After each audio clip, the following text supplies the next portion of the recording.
So it's been 2 years since I moved to Canada, and I must say it's been one of the best decisions I've made in a very long time.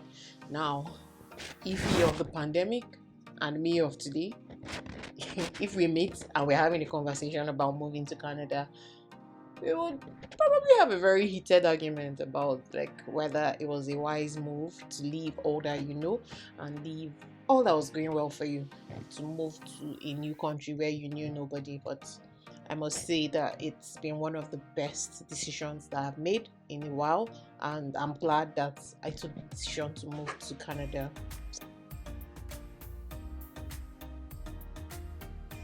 Welcome back to my channel, guys. It's Fee once again. Welcome to Fee Phenomenal, where we just talk about the different things that affect new immigrants to Canada. We just talk about different topics. So welcome, welcome, welcome. If you're new here, welcome to my channel. My old viewers and supporters, thank you for being here. I'm just going to jump straight into it. I've been getting a lot of questions about moving to Canada and like the whole process, what the experience has been like. So I'm just going to be doing a video answering some of the questions that I have been getting. So I have some of the most popular questions that I've been getting written down, and I'm going to be answering those. Please note that I'm not in any way an expert. I'm just giving you information from my experience, from the experience of others that I know, my friends, just generally from my experience and from research that I've done. So I'm not an expert in any way. So we'll jump straight into it. One of the most popular questions that I get is, what is the easiest way to migrate? The simple answer to that is that there is no easy way to migrate. I think there is just a way that best suits you, and that automatically becomes your easiest way, in quotes. So there are multiple paths for migrating to Canada, but the thing is, we know like just the most common one, which is the federal skilled worker and provincial nominee program. So we just believe that those are the only paths available, but there are multiple paths. There's more than one way. There is the federal skilled worker express entry, there is the provincial nominee program, there's an avenue to migrate through startup visas. You have the opportunity to migrate through startup visas. There are different programs for people in the arts, people in sports. You can also migrate through education, through school. So you can come here to school and like migrate from that. So I know a lot of people that have migrated that way. In fact, there are plenty of people here that I met in Canada, and they're like, if you didn't come here to school, I'm like, no, I didn't come here to school. I did my federal entry, my express entry application, and I was able to get in. Like, so there are multiple parts.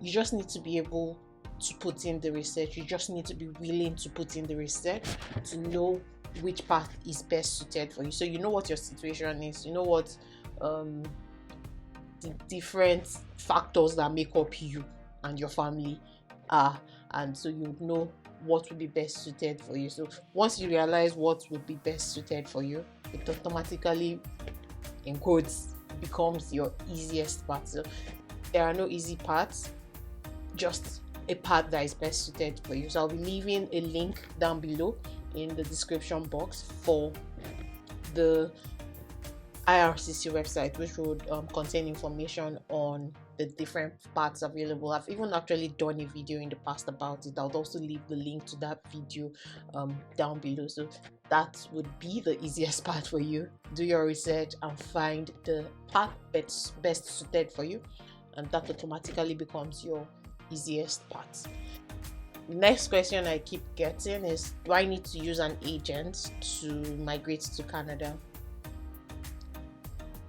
When I just moved to Canada, I wouldn't have even thought 2 times about that question. My automatic answer would have been a big emphatic no, because I did my process myself. I didn't need to speak to an agent. In fact, I didn't even know that agents exist to help you with migrating to Canada. So I did my application myself, but my application was pretty straightforward. I met all of the requirements, so I was pretty optimistic about my chances at getting my application approved. But after moving to Canada, I've come to realize there's a lot I did not know, and I still do not know about the immigration process, because there are things that people would say I should have known, being someone that has gone through the process, and I just didn't know. Like, it just sounds very strange to me. So, asked now if you should use an agent, my answer is maybe, because there are two dimensions to look at it from. So, like I had said, when answering the first question, you need to do a lot of research. So you need to ask yourself, am I willing to put in the research to give me the answer to the questions that I want? And if you know that you are going to be able to do all of the research necessary, find all of the loopholes, find all of the answers to whatever questions you have, then by all means, yes, you can do it yourself. I did it by myself, and I've successfully come here. I know a lot of people that did it by themselves. They did not have to pay anybody. But I found myself also advising people to speak to an agent if they can. They don't necessarily have to use the agent, because an agent is more experienced. They know about the different parts. They know things that you might not even find on the internet, you might not find from your research.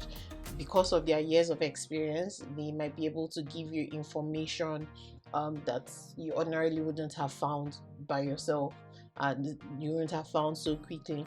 And yeah, because of their experience also, they would do all the research and take that burden off you. So by all means, if you have the money, if you're able to afford it, go ahead and go with an agent if you want. But for me, like I said, I didn't even know that there was something called agents that help with processing the whole pre-R process. It was pretty strange to me. In my head, the Igbo girl in me was just thinking, nah, it's like, I will save this money. I would have saved this money and used it as part of my POF.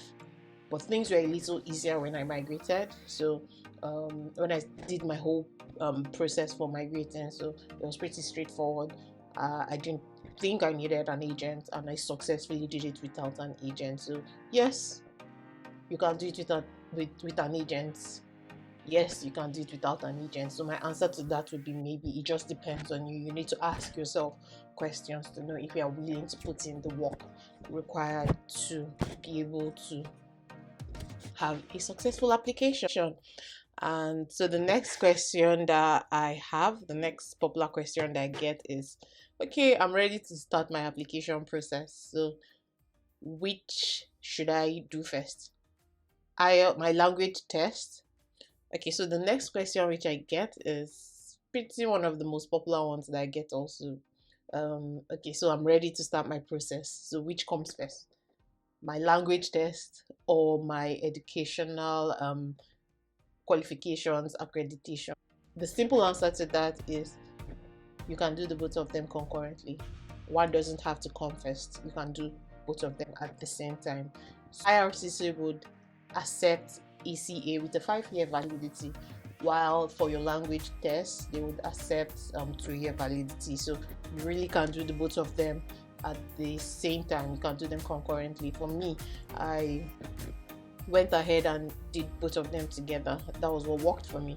But if you are in like a situation where money is tight and you're trying to make a decision on which should come first, because usually getting your assessment and writing your language tests is that is the thing that you do that signifies that, okay, I've decided to start this process and I'm taking this process seriously. Like, before you were just thinking about it, but the moment you start doing those two, it means, okay, I'm now ready, because you need those documents to be able to put in your profile. So, yeah.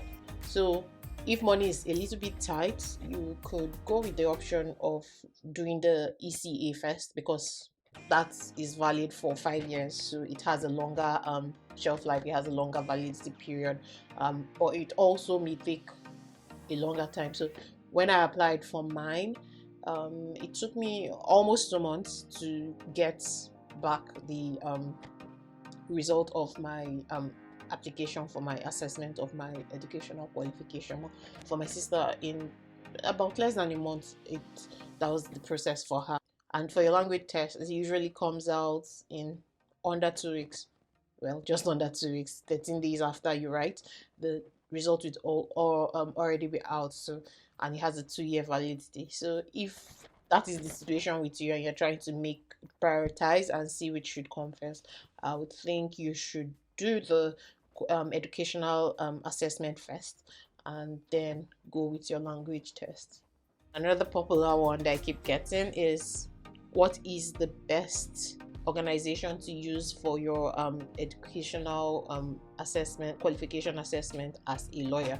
So back home in Nigeria, I am a qualified lawyer. Yeah, qualified for 12 years now, I believe. 11 going on 12, I'm not sure again.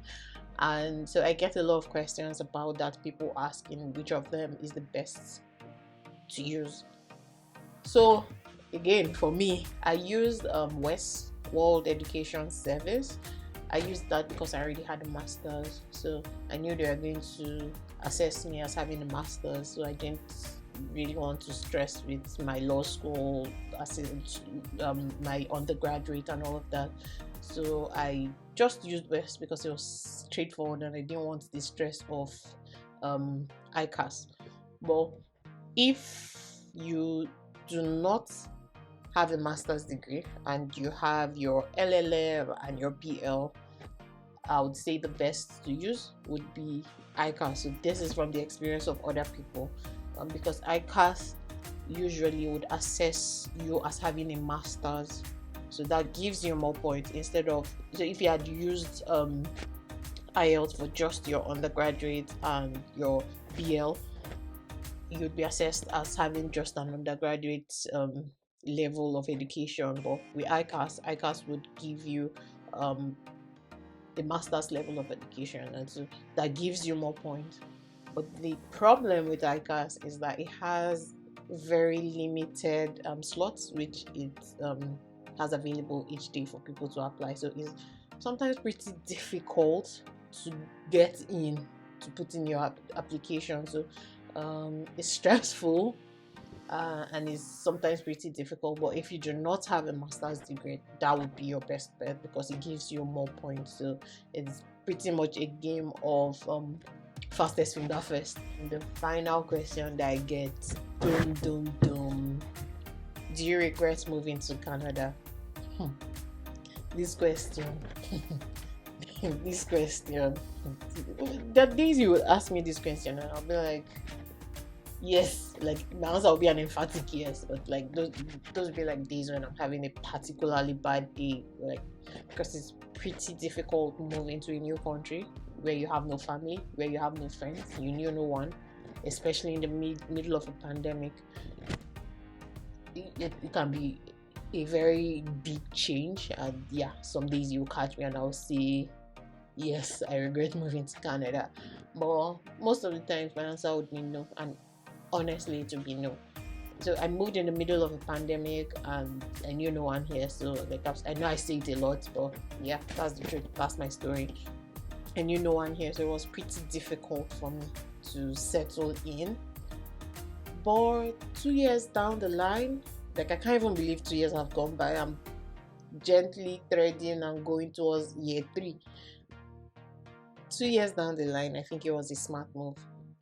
As I settle down into my environment, as I make new friends, as I'm beginning to understand the system, starting a job that I like, it's been one of the best opportunities I've given myself. And I tell people, even if you like, I always used to say I'm not somebody that wanted to live abroad, and yet here I am 2 years down the line, I'm still here. I've survived 1 year plus without being in Nigeria, without seeing any of my family members, and so no, it wasn't a bad decision to move to Canada. It was one of the best decisions I've made, because the opportunities it avails you. Like I tell people, just give yourself the opportunity to experience what it's like to live somewhere else. Like when people ask me these days, why did you move to Canada? Oh, I'm like, oh, I've lived in England. Okay, yes, it was just school. I've lived in Europe and I wanted to experience North America. That is my official story. I'm not telling anybody any story of what's going on back home in Nigeria. And it's just so nice to look at a system from a perspective coming from where things don't work to coming to where things work. I've always seen it as an opportunity to learn, to eventually go back to Nigeria and see how I can make change. Like I just want to understand how their own system works so perfectly and ours doesn't seem to be working. So yeah, it's been one of the best decisions that I've made in a very long time. So thanks guys once again for watching my video today. Thank you for your questions. Thank you for liking. Thank you for sharing. Thank you for commenting. So if there are any questions that you have, please drop them in the comment section below and I'll be more than happy to answer the videos, and if possible make videos out of them. So please drop all of your questions in the comment section, and please don't forget to like, share, comment, and subscribe to my channel. Thanks once again guys. I'll see you next week. This is Fee once again. Goodbye.